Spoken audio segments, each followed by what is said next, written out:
Olá, meus queridos, graça e paz da parte do nosso Senhor e Salvador Jesus Cristo. Eu me chamo Everaldo Silva, seja muito bem-vindo a esse canal. Nesse vídeo falaremos sobre a figueira que não produzia, a figueira estéril que não dava fruto. O que podemos aprender com essa parábola, o que Jesus deixou nos seus ensinamentos, o que podemos encontrar no Evangelho de Lucas a respeito dessas parábolas e tirar essa lição para nossas vidas. Se você não é inscrito no canal, olha, aproveite esse momento se inscrevendo, dando joinha, comentando, compartilhando para que vidas sejam alcançadas e edificadas pela palavra do Senhor.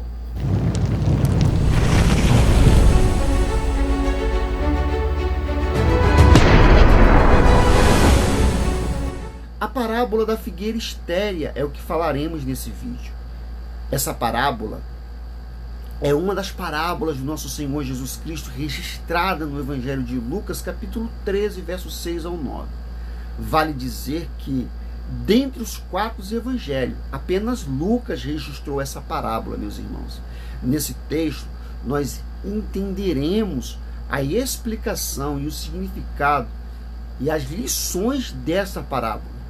O texto bíblico da parábola diz: e dizia esta parábola: um certo homem tinha uma figueira plantada na sua vinha e foi procurar nela o fruto, não achando, e disse ao seu vinhadeiro: eis que há 3 anos venho procurar fruto nesta figueira e não acho. Corte-a, porque ocupa ainda a terra inutilmente. E respondendo ele diz: Senhor, deixa este ano, até que eu a escave e a destaque. E se der fruto, ficará, se não, depois a matarás com foice. Lucas 13, 6 ao 9. Vamos para o contexto da parábola da figueira estéril e entender um pouco melhor. No capítulo 13 do Evangelho de Lucas, assim como no final do capítulo anterior, do verso 12, nitidamente percebemos uma ênfase neste ensino sobre a necessidade da conversão. Também é possível entender que Jesus contou essa parábola durante sua viagem final para Jerusalém, lá em Lucas 13, 1 em diante. O contexto histórico dessa narrativa de que Jesus e o triste episódio envolvendo a ordem de Pilatos para matar alguns galileus, pelo relato de Lucas, podemos entender que algumas pessoas naturais da Galileia peregrinaram até Jerusalém para oferecer o seu sacrifício no templo. De repente, por ordem de Pilatos, aquelas pessoas foram assassinadas. O texto nos informa que, de alguma forma, o sangue daquelas pessoas foi misturado com o sangue de seu sacrifício, lá em Lucas 13, 1 em diante. Além do que foi registrado por Lucas, nada se sabe sobre o que de fato aconteceu naquela ocasião. Não sabemos qual foi a motivação e a ordem de Pilatos. Alguns sugerem que esse Galileu fazia parte de um grupo missionalista que se opunham, de forma intensa ao governo romano. Porém, essa teoria é apenas uma mera especulação. O importante sobre esse relato é que, pelas palavras de Jesus, podemos perceber que as pessoas que estavam ao redor do Senhor não interpretavam esse evento como um ato de crueldade por parte de Pilatos. Ao contrário, eles achavam que aqueles galileus foram vítimas do castigo divino por conta de seus pecados. Lucas 13, do 2 em diante. Esse tipo de entendimento que relacionava o sofrimento com o pecado pessoal era comum, meus irmãos, entre os judeus. Um exemplo disso é a própria história de Jó, onde seus amigos associavam seu sofrimento enfrentado por ele como um castigo divino pelos seus pecados, registrado em Jó 4:7. Porém, o Senhor Jesus, ele reprovou completamente esse contexto ao afirmar que aqueles galileus mortos não eram necessariamente maiores pecadores que os demais galileus que estavam ali. Então ele vai adverter aqueles que estavam ouvindo, mas o menor que se converta, todos vocês, ele está falando, vocês são igualmente a eles. É possível também que na época os judeus associavam a origem das vítimas a Galileia como um fator contribuinte para tal punição. Devemos nos lembrar que existia um preconceito, entre os judeus de Jerusalém e entre os galileus. Então, Jesus continuou o seu discurso, refutando claramente essa ideia. Ele fez isso citando um desastre na Torre de Siloé, que matou 18 pessoas. Essa torre ficava próximo ao tanque de Siloé, e um determinado dia ela desabou, queridos, e matou um grupo de pessoas. O interessante é o detalhe, a narrativa de Jesus. Se no outro evento foram os galileus que morreram, e nesse desastre com a torre foram os moradores de Jerusalém. Mais uma vez Jesus enfatizou a sentença: mas o menor que se converta, vocês são semelhantes a eles e perecerão. Resumindo a explicação da parábola da figueira estéril, vamos entender. Considerando o contexto apresentado acima, que acabei de falar, não é difícil de entendermos a parábola da figueira estéril. Jesus contou essa parábola a um homem que tinha uma figueira plantada em sua vinha, e quando foi procurar o fruto nela, ele não encontrou. Era comum entre os judeus que a figueira fosse plantada em uma vinha. Isso também significava que quando as plantas na vinha ou a figueira recebia, ou seja, um cuidado especial. Jesus também nos informa que o homem que havia procurado por frutos na figueira durante 3 anos e nada tinha encontrado, ou seja, ele está falando do importante. É importante entender que não se tratava dos primeiros 3 anos de vida daquela figueira. Vale lembrar que na lei de Moisés havia uma condição de que apenas a partir do 5º ano os frutos de uma árvore poderia ser consumido. Os frutos dos 3 primeiros anos deveriam ser destacados e os frutos do 4º ano deveriam ser ofertado ao Senhor. Levítico 19, 23 ao 25.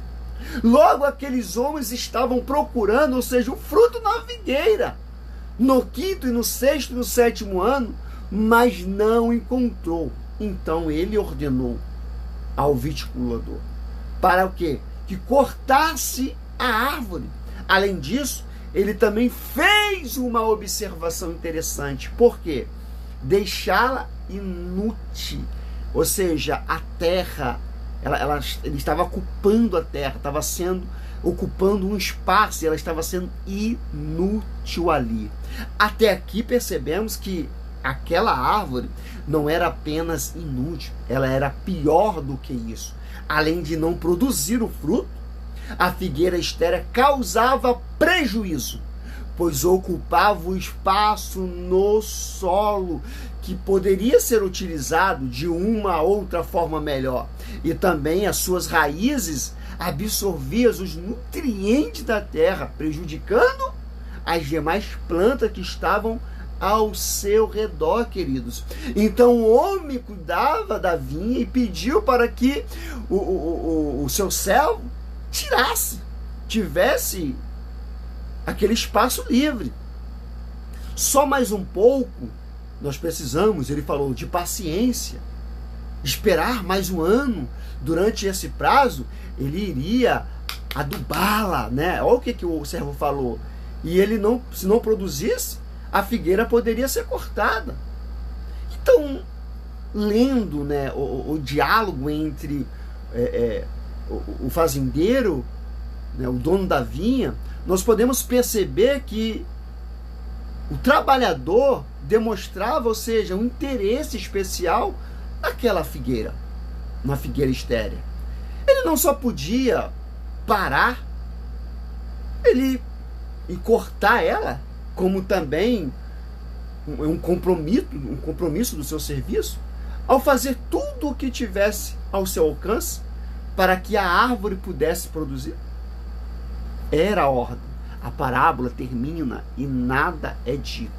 Se a figueira finalmente produzir fruto, e se for cortada, claro que isso foi intencional. Ou seja, com isso, Jesus propôs que cada um analise a sua própria vida. Se somos como uma figueira estéril ou se somos como uma árvore frutífera. É possível que exista um significado simbólico na figueira plantada na vinha? Tanto a videira quanto a figueira tinham um papel importante para os judeus, de modo que no Antigo Testamento, várias vezes as propriedades de Israel ou a sua reprovação foi indicada como referência a esta árvore. 1 Reis 4, 25, Miqueias 4, 4 está relatado. Assim como podemos entender a figueira plantada em uma vinha é uma figura da posição privilegiada que Israel desfrutou na antiga dispensação. No entanto, esse privilégio também trouxe responsabilidade e sabemos que Israel, como nação, não respondeu esse privilégio e não se voltou para o Senhor. Lucas 20, 16, 21, 20 ao 24. Portanto, a falta de figo na figueira simbolizava a reprovação de Deus e seu juízo iminente. Se não produzisse fruto, a figueira seria cortada. O significado central dessa parábola não se resume apenas a Israel, mas a todos que ouvem e leem essa palavra de Jesus. Essa parábola nos mostra a verdade de que um simples homem se importou com a figueira estéril, de tal modo que se comprometeu a trabalhar nela por mais um ano. Deus se importa com o homem e se mostra, disposto a ser paciente. Porém, sua paciência também tem um tempo e tem um limite. Aqui aprendemos que Deus é misericordioso, mas chegará um tempo em que seu dia, o dia do juízo, virá. Hoje os homens estão vivendo nos tempos de oportunidade, mas chegará um momento em que a oportunidade da salvação será tirada. A figueira estéril será, ou seja, cortada, meus irmãos, e se perderá para sempre.